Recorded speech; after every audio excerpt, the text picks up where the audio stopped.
And here's my sister Olivia. Amanda's voice dripped with fake sweetness as she introduced me to her circle of friends at her lavish promotion party. Still living in that tiny apartment downtown, working that same boring job she's had forever. Some of us just aim higher, I guess. I stood there, champagne glass in hand, maintaining my composure as my sister continued her performance. The crystal chandeliers of the upscale restaurant seemed to mock me along with her, their light catching every perfect detail of Amanda's designer dress while highlighting what she clearly considered my inferior appearance. My name is Olivia Chen, and at 32, I've spent my entire life in my younger sister's shadow. Amanda, now 29, had always been the successful one in our family's eyes. She worked at Sibling Technologies, constantly bragging about her rapid rise through the ranks while dismissing my career as insignificant. Remember when Mom and Dad thought you'd be the successful one? Amanda laughed, drawing knowing smirks from her friends. All those perfect grades, always studying. Look where that got you, stuck in the same position while I'm celebrating my promotion to regional director. I took another sip of champagne, letting the bubbles mask the bitter taste in my mouth. What Amanda didn't know, what none of them knew, was exactly where those years of hard work had led me. At least she showed up this time, one of Amanda's friends chimed in. Remember your last promotion party? She was too busy with her important project to attend. That important project had been the final phase of my secret acquisition of Sibling Technologies, but of course they didn't know that either. Oh, Olivia's great at excuses, Amanda continued, her voice carrying across the room. She's always working on something big that never seems to materialize. Meanwhile, I just closed the biggest deal in Sterling's history. I watched her preen, remembering all the similar moments throughout our lives. Amanda scoring the lead in a school play while I stayed late working on the lighting design. Amanda being crowned prom queen while I organized the event. Amanda getting a full ride to business school based on our parents' connections while I worked 3 jobs to pay my own way. Speaking of deals, Amanda raised her voice, commanding the room's attention. I should thank my sister for something. Watching her play it safe all these years taught me exactly what not to do. Sometimes you have to take big risks to get big rewards. The room tittered with polite laughter. I noticed Mr. Harrison, Sterling's current CEO, standing near the back, his expression unreadable as he observed the scene. I mean, look at us now, Amanda gestured broadly. I'm regional director, about to be youngest vice president in Sterling's history. And she paused for effect. What is it you do again, sis? Something with spreadsheets. Before I could respond, Mr. Harrison stepped forward, clearing his throat. The room immediately fell silent. Amanda's smile froze as her boss approached. Actually, he said, his voice carrying clearly through the suddenly quiet room, I believe your sister has an announcement of her own to make. Olivia?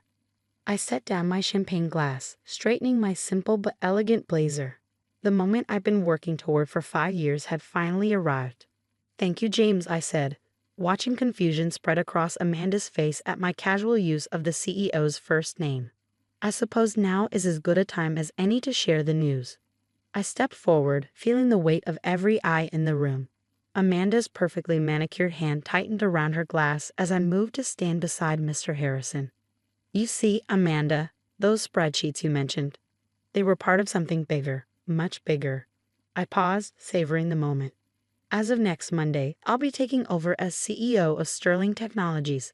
James here is retiring, and the board unanimously approved my appointment last week. The sound of Amanda's glass shattering on the floor echoed through the silent room. This is a joke, right? Amanda's voice quivered as she stared at Mr. Harrison, desperately seeking confirmation that I was lying. Mr. Harrison, tell them this is a joke. Not at all, he replied calmly. Your sister has been working with us behind the scenes for years, strategically acquiring shares and proving her leadership capabilities. The board's decision was unanimous. I watched as Amanda's carefully constructed world began to crumble. Her friends, who moments ago had been laughing at my expense, now shifted uncomfortably, trying to distance themselves from her earlier mockery. But I'm next in line. Amanda stammered, her face flushing red. I've been here for 7 years. I've earned this. 7 years of taking credit for other people's work, I said quietly, just loud enough for those nearby to hear. 7 years of stepping on others to climb the corporate ladder. Mr. Harrison nodded. The board has been watching, Amanda. We've seen how you operate, your recent big deal that you're so proud of. The one you claimed as your own. The team you stole it from came to us weeks ago with documentation. Amanda's perfect makeup couldn't hide the pallor that spread across her face. That's not. I can explain. Your sister, on the other hand, Mr. Harrison continued, has spent the last 5 years quietly revolutionizing our operations. Those boring spreadsheets you mocked, they've saved the company millions and improved working conditions for our employees across all divisions. I could see the exact moment when Amanda realized the full implications of what was happening. Her eyes darted around the room, noting how her former allies were already gravitating toward me, their new CEO. Mom and Dad won't stand for this, she hissed, grabbing my arm and pulling me aside. They'll never accept you running the company. I gently removed her hand from my arm. Mom and Dad have known for months, Amanda. Who do you think helped me acquire my initial shares? Her eyes widened in shock. Our parents, who had always seemed to favor her, had been in on this? Remember last Christmas? I continued, when you were bragging about your bonus and they seemed distracted.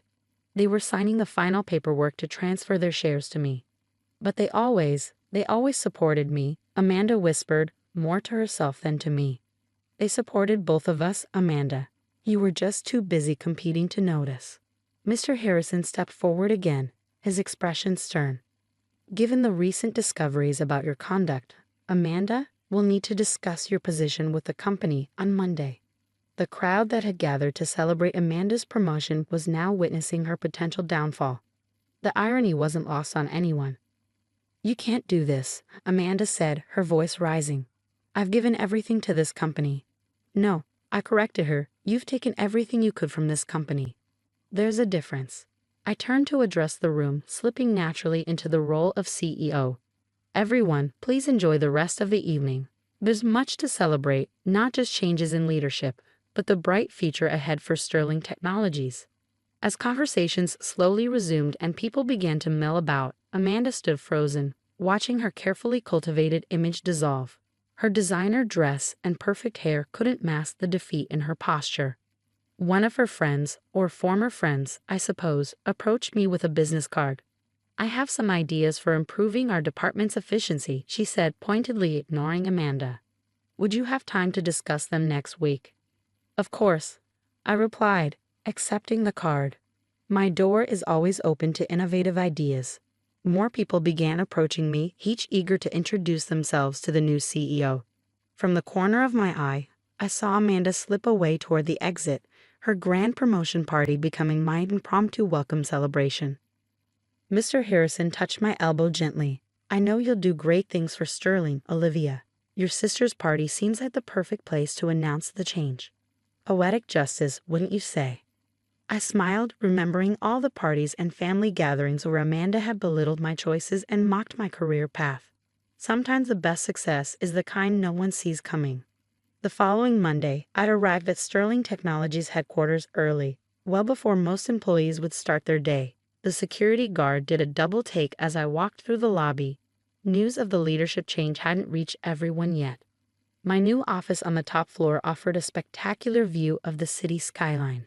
As I settled behind the desk that had been delivered over the weekend, I found myself thinking about the long path that had led here.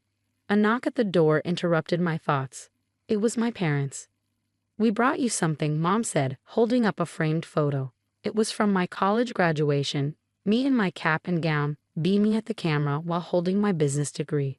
Amanda hadn't attended, claiming she had a modeling shoot that couldn't be rescheduled. We thought it should be your first personal touch in the new office, Dad said, helping Mom hang it on the wall. We're so proud of you, Olivia.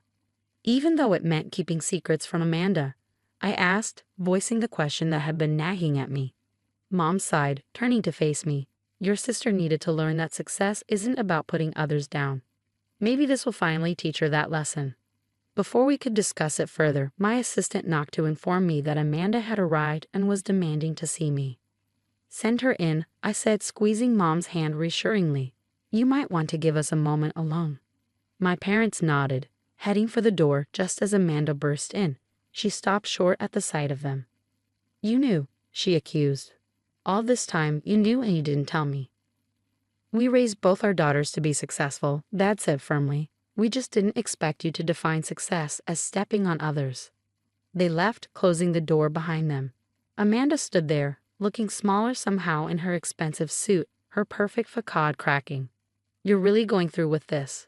she asked, her voice barely above a whisper. "Sit down, Amanda." I gestured to the chair across from my desk. "We need to talk about your future at Sterling." "My future?" She laughed bitterly. You're not firing me?" "No," I replied, opening a folder on my desk. "Despite what you might think, I'm not you. I don't destroy people to elevate myself." Her shoulders relaxed slightly, but wariness remained in her eyes. "However," I continued, "you'll be transferred to our Seattle office. Fresh start, clean slate. Your new position will be junior project manager." "Junior?" she sputtered. "That's 3 levels below my current position. A position you've gained through manipulation and taking credit for others' work," I reminded her.